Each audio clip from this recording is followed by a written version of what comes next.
Okay, hello everybody. Today we are going to tell you how to make your own platformer game. I will tell you how the game runs, and we will also tell you how to make this game, and you can soon make your first platformer game. So it's like we make platforms where if you touch the gears, you can like for example, like this, go to the next level. But you might need to make sure that each level gets more challenging. Like for example, just now it's only like this, but now we also added an extra 2.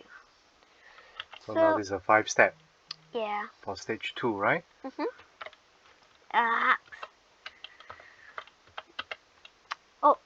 I forgot to tell you, there are a few bugs that we can't quite solve.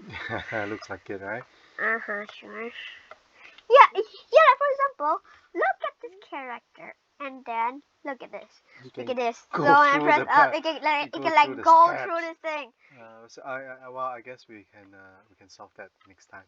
Well, yeah. I think you get the idea. So let's make it through this stage, and to let you know how it works. Right, we gotta reach the top of the stairs with the gift. I know. Come on, you can do it. Oi.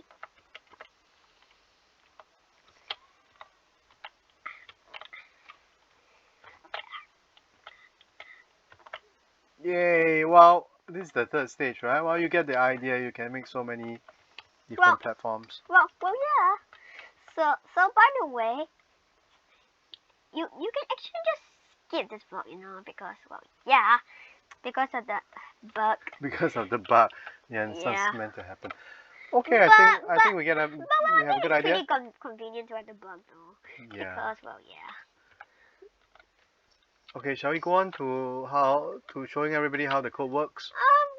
Last step, yay, got it. Now, hey, you do not want to pause restart from the beginning, right? Yeah, it doesn't matter. So let's take a look at the inside of the code.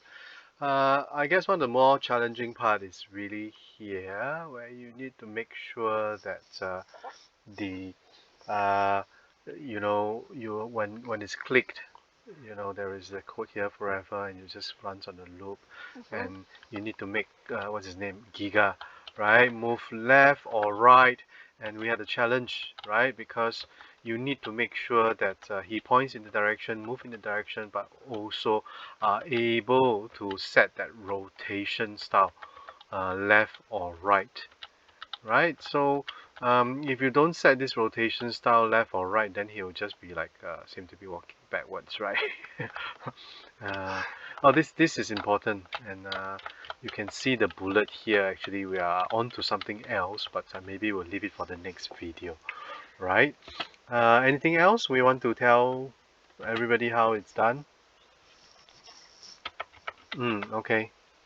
So jumping is probably one of the most challenging part, right? Where is the jumping part? Oh, press up and down, and we need to cater for some sort of a gravity by changing Y by 5. Now we will not go into the details of how the code works. Feel free to log in and remix from our site.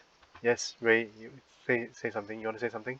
well, I guess so. And so it's like, well, a little bit hard to make a platformer game, because it's like challenging. Because it's like, for example, you think this stage it's very challenging. But you think it's very challenging, but when you finally made it past, you accidentally want to go toilet, and then you pause it, and then when you don't pause it, it goes like back from the beginning. Oh, okay. Yeah. I mean, to make a more advanced game, we'll probably need to allow users to sort of properly pause the game, right? Well, And I then think get points for the gifts and stuff like that, right? Oh yeah. You will have to, for more advanced version, then you have to jump through things like spikes. Or maybe you can die. You can't really die in this game, but I'm sure you can only go. We can only improve the game further, right? All right. Oh yeah. Maybe that's all for today's tutorial. I hope you found it useful. We didn't go into too much detail in the coding, but we hope to do so in the next video. Bye, everyone.